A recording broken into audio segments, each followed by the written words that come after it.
президенти ҷумҳурии тоҷикистони Европа Шарл Мишел мулоқот карданд. президенти мамлакат муҳтарам Эмомали Рахмон аз пазирои самимӣ изҳори сипос карда бо итминон изҳор доштанд ки натиҷаҳои музокирот барои тавсеяи ҳамкории гуногун ҷанбаи Тоҷикистон ва Иттиҳоди Аврупо такони ҷиддӣ мебахшад. ҷонибҳо зимни мулоқот масоили таҳкиму тавсеяи ҳамкориро дар соҳаҳои саноат, истихроҷи маъдан, зерсохтор, гидроэнергетика, кишоварзӣ ва сайёҳӣ баррасӣ карда, барои баҳрабардорӣ аз имкониятҳо истифода нашудаи он табодули андеша намуданд.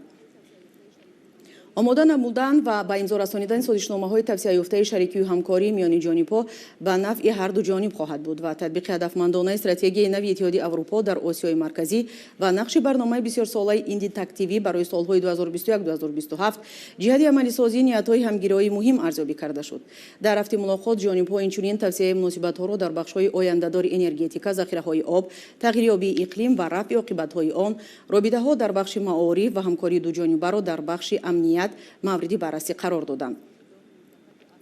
дар ин зимн ҷонибҳо ҳангоми мулоқот ба масоили доғи минтақа ки Афғонистон дар меҳвари он қарор дошт таваҷҷӯҳи хоса намуданд.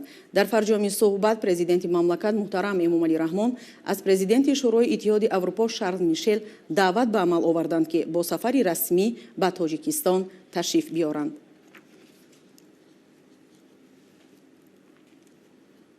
11 октябр дар шаҳри Брюссели подшоҳии Белгия дар доираи сафари корӣ асосгузори сулҳу ваҳдати миллӣ пешвои миллат президенти ҷумҳурии Тоҷикистон муҳтарам Эмомали Рахмон бо президенти палатаи намояндагони парлумони федералии Белгия хонум Элиан Тилё мулоқот карданд.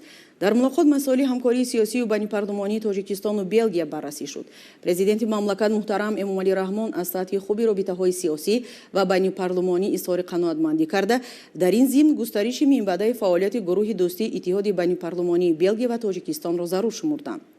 ҷонибҳо зимни мулоқот ҳамкорӣ ва табодули таҷриба оид ба фаъолияти сиёсию қонунгузорӣ, иқтисодию тиҷоратӣ, сармоягузорӣ, фарҳангӣ ва имкониятҳои сайёҳии кишварҳоро муҳокима карданд.